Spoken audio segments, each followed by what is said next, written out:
Ícone do crescimento urbano na capital mineira, o bairro Buritis coleciona ao mesmo tempo recordes e sérias questões de infraestrutura. Veja a seguir.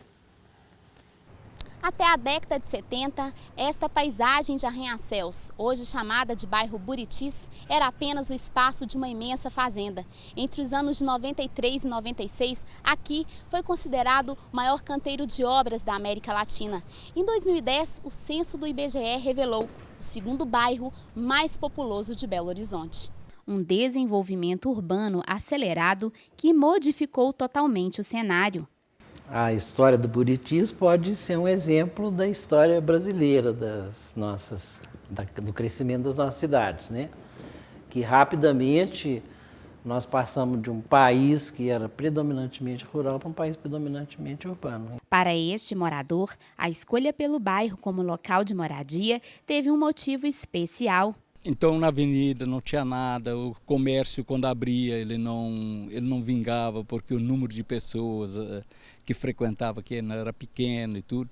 Totalmente ao contrário dos dias de hoje. Era um bairro assim, muito aconchegante, eu via muito futuro no bairro, sabe? Ele foi muito objeto de desejo. Sendo objeto de desejo, ele cresceu mais rapidamente. Atualmente, o Buritis passa por diversos desafios e o principal deles é a falta de infraestrutura adequada para atender a população. Só que com esse adensamento e com essa falta de estrutura já começam a surgir outras demandas. Por exemplo, abastecimento de água, né, nas partes altas. E o bairro não tem uma escola municipal, o bairro não tem um posto de saúde. O bairro só tem de equipamento público aqui um parque, que é o Parque Agiopio Sobrinho, e uma praça. Nós vamos exigindo do mesmo lugar, num período breve de 30, 40 anos, que toda a infraestrutura de água, esgoto, energia elétrica, toda a rede escolar, de saúde e todas as vias de acesso, transporte, mobilidade, tudo isso vai ter que ser de alguma forma refeito para servir a essa população muito maior do que aquela que estava prevista. Mesmo após as limitações de infraestrutura, a exploração imobiliária continuou crescendo na região do Buritis, que também compreende o entorno da Serra do Curral. Em outubro de 2011, o abalo na estrutura de 3 prédios e o risco de queda dos edifícios levantou um importante questionamento sobre as condições topográficas da região. Ao pé da Serra do Curral, uma região que era compreendida, começa no Mangabeiras, vem passando ali por Buritis, vai para o Barreiro até Ibirité, dentro de Belo Horizonte. É uma região que chama Grupo Sabará e existem partes dele que são compostas de filito. Esse filito é um terreno que ele é duro, ele suporta muito bem o peso em cima dele, mas ele, na presença de água, ele como é lamelar, ou seja, ele pode deslizar uma parte em relação à outra e ele fica extremamente frágil.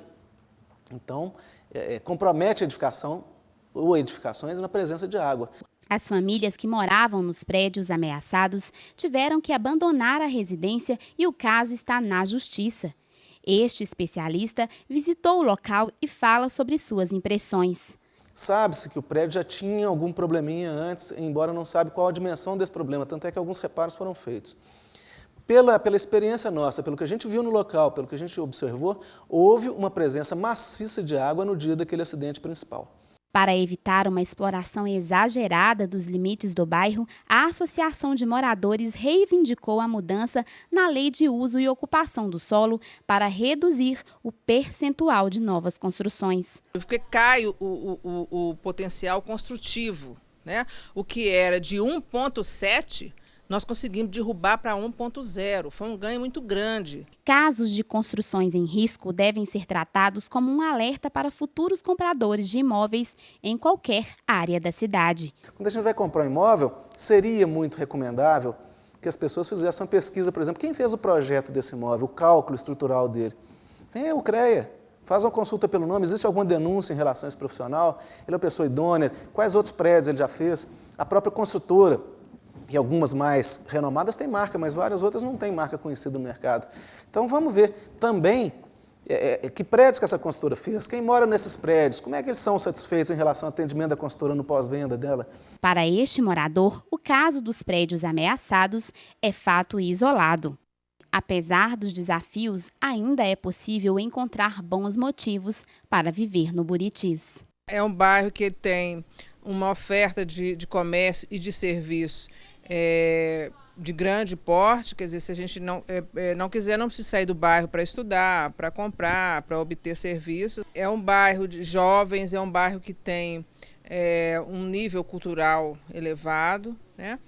Então, e é um bairro assim, agradável, né, de se viver por conta desses espaços verdes e dessas facilidades da vida cotidiana. Doutora Marta Larche, a gente viu que o Buritis tem esses problemas aí, tanto de ter fugido ao que foi planejado e talvez até a questão da estrutura dos terrenos não suporte o tipo de construção que tem lá. Agora, especificamente sobre o crescimento desordenado. O judiciário pode ser acionado para resolver esses problemas, por exemplo, de falta de equipamentos urbanos e serviços?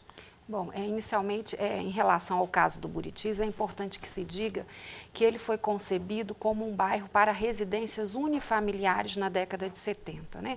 Então, a previsão é de que em cada um daqueles lotes habitariam apenas 5 pessoas. Na década de 90, houve uma modificação legislativa que permitiu a construção de prédios, verticalizou o bairro, né? Sem que o poder público tivesse se preocupado em ampliar a rede de infraestrutura urbana para suportar essa nova demanda, né? Nós verificamos que uma das moradoras se queixou de falta de água, as ruas são extremamente estreitas, não há saneamento em todo o bairro, né? E isso realmente é um problema decorrente da falta de planejamento. Na atualidade, com o problema instalado, o poder público resolveu retroceder e novamente diminui o potencial construtivo do bairro. Mas, na verdade, vai ter que ser feito todo um trabalho para adequar essa demanda que já existe à infraestrutura que é, obviamente, precária, né? A gente vê muita pressão de construtoras pelos bairros, por exemplo, Belvedere e a Pampulha, tentando a verticalização de determinadas regiões desses bairros. A população pode se precaver com mandado de segurança, alguma coisa, para impedir que essa alteração seja permitida? Hoje nós vemos uma maior conscientização da população em relação aos efeitos nocivos dessa expansão desordenada, né?